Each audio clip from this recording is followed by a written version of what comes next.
Bonjour et bienvenue dans Tête à Tête, l'émission d'interview de France 24. Notre invitée aujourd'hui est Monique Kleska. Elle est auteure, ancienne responsable des Nations Unies et elle est membre de la Commission pour la recherche d'une solution haïtienne à la crise. Et elle est avec nous depuis la capitale, Port-au-Prince. Merci beaucoup, Madame Kleska. Merci de l'invitation. Alors après des jours de confusion, de chaos, de violence surtout, et sous la pression des États-Unis notamment, le Premier ministre de transition, Ariel Henry, a annoncé sa démission. Est-ce que c'est une bonne nouvelle d'après vous? Oui, c'est une excellente nouvelle, puisque M. Henry a été à la tête de ce gouvernement qui gère encore les affaires courantes, mais M. Henry n'a absolument rien fait pendant les 30 mois qu'il a été au pouvoir. Et quand je dis qu'il n'a rien fait, il n'a rien fait de bon, puisque au niveau économique, c'est la décroissance et les indicateurs sont au rouge depuis au moins 4 ans. Au niveau social, absolument rien. Tout le monde s'est appauvri. Au niveau des données même sur les assassinats, ça a augmenté pratiquement de 2023 à 2022, ça a augmenté de plus de 119%. Les kidnappings ont augmenté de pratiquement 83%. Tout ça sous le règne de M.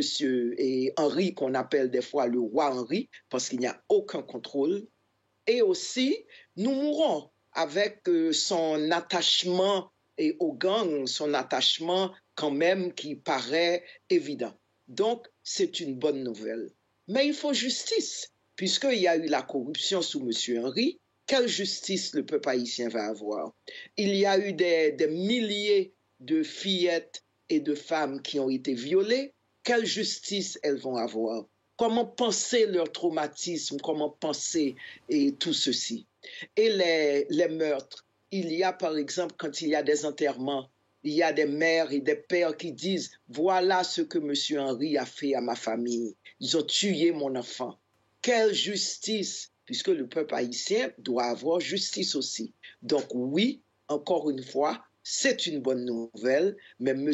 Henry nous a fait tellement de tort qu'il nous a amenés à une catastrophe avec ses alliés des gangs et avec ses alliés de la communauté internationale, dont la France, puisque l'ambassadeur français a été quand même très présent pour dire « Monsieur Henry, c'est celui qui est légitime, Monsieur Henry, c'est celui qui doit travailler pour Haïti. » Donc voilà où nous en sommes aujourd'hui. Donc oui, une bonne nouvelle, mais nous ne sommes pas encore sortis de l'auberge. Il y a beaucoup de chaos construit, mais nous allons travailler pour ça. Nous sommes dans la résistance.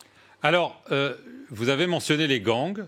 N'est-ce pas quand même une forme de victoire des gangs? On sait notamment que le chef du G9, Jimmy Cherizier, dit Barbecue, avait demandé la démission d'Ariel Henry et il s'en félicite. Est-ce que ce sont eux qui ont fait tomber Ariel Henry finalement? Bon, ils ont peut-être contribué, mais attention, nous, les membres de la population, nous demandons le départ d'Ariel Henry depuis des mois et des mois. Il y a eu des manifestations en 2022, il y a eu des manifestations même en 2021. Mais en 2023, il y a eu des manifestations. En janvier et en février de cette année, il y a eu des manifestations. Donc attention, le peuple haïtien a demandé le départ de Ariel Henry. Ça, c'est la première chose. Mais qu'est-ce qui le tenait? C'était cette communauté internationale.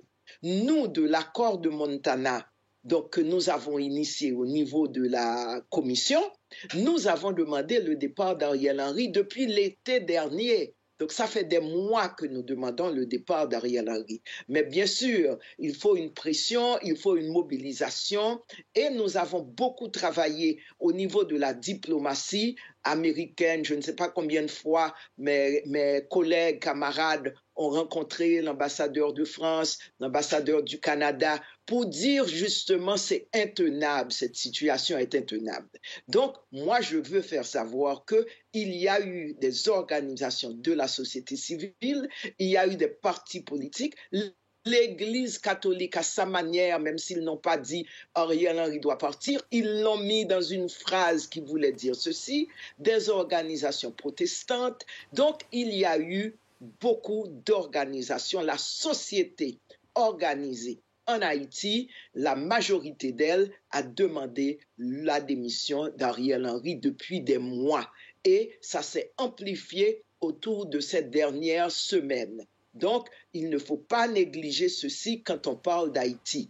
Il y a une société civile citoyenne, il y a beaucoup de personnalités qui ont demandé le départ d'Ariel Henry. Donc, il y a eu des réjouissances à travers certains quartiers, des gens qui ont le bravo et tout pour le départ d'Ariel Henry. C'est un monsieur qui est aussi haï peut-être que la dame qui dirigeait le bureau des Nations Unies récemment. Donc, la communauté internationale aussi a des comptes à rendre de pourquoi cette communauté a soutenu M. Ariel Henry. Pourquoi la France, à travers son ambassadeur, a soutenu ce monsieur qui nous a fait tant de mal. Nous demandons des comptes à la communauté internationale, de la même manière que nous demandons des comptes et justice à Ariel Henry et les membres de son gouvernement qui sont encore là. Il y a même des scandales de corruption sous lui. Donc, il y a des massacres, beaucoup de massacres sous le règne de ce monsieur-là. D'ailleurs, son prédécesseur, si je peux le dire de cette manière, monsieur Jovenel Moïse, qui a été lâchement assassiné dans sa chambre, il avait 13 massacres sur sa responsabilité. Mais là, Ariel Henry, il y a eu beaucoup plus de massacres. Madame Kleska, alors maintenant que cette démission a été annoncée par lui, elle sera effective seulement une fois qu'un conseil présidentiel de transition qui sera désigné, sera installé. Il y aura ensuite un Premier ministre de transition, puis des élections. Est-ce que ça vous semble la bonne solution? Ou alors, étant donné les tensions qu'il y a, le rôle des gangs, leur lien avec les hommes politiques, on risque d'aller vers une impasse? Bon, ça me paraît, un conseil de transition me paraît une bonne solution. Pourquoi? Parce que d'une certaine manière, elle traduit un consensus.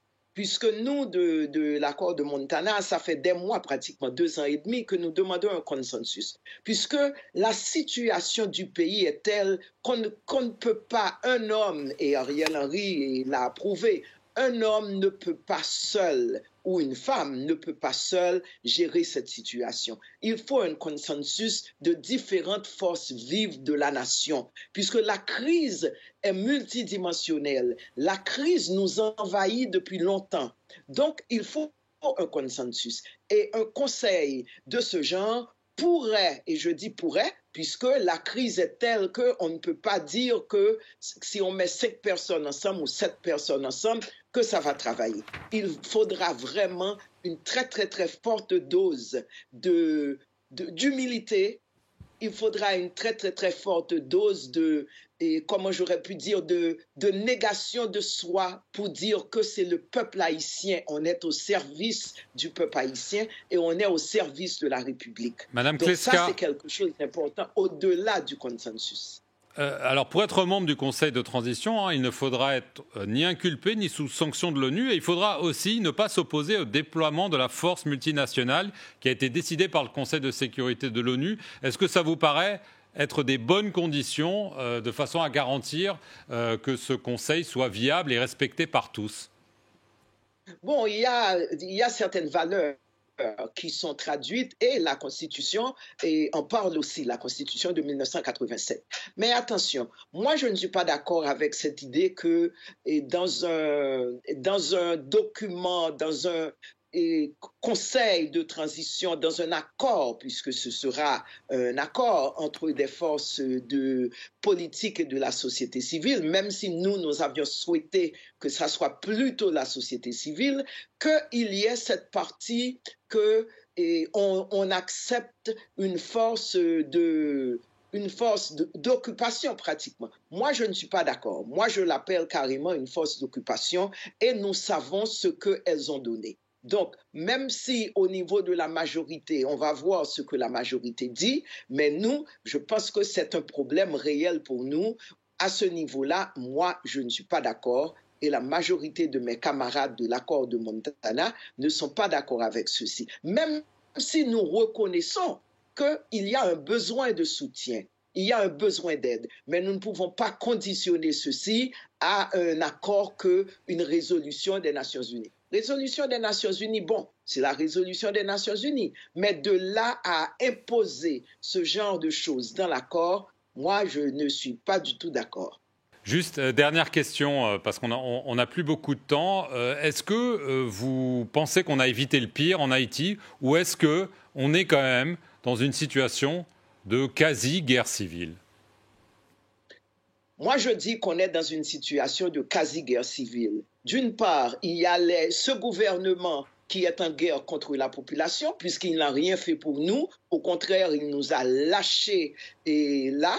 Et deuxièmement, il y a des gangs qui sont aussi contre cette population, en guerre contre la population.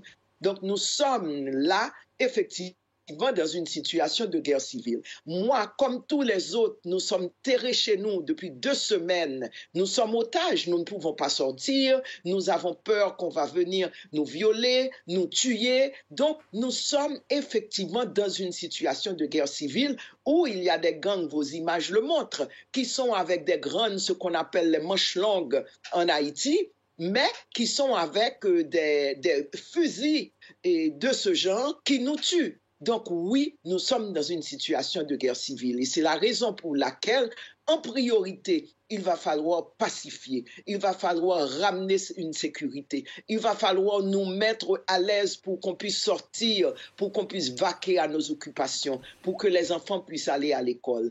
Et moi, vraiment, j'appelle à la paix. Je suis une grand-mère qui veut voir que mes enfants puissent venir me voir, mes petits-enfants puissent venir me voir, que je puisse circuler. Je ne peux pas sortir, je suis terrée chez moi. Donc, c'est la guerre contre nous, la population, et nous n'avons pas d'armes, sauf nos voix. Merci beaucoup Monique Kleska d'avoir répondu aux questions de France 24 depuis Port-au-Prince en Haïti. Et merci à vous d'avoir regardé Tête à Tête sur France 24.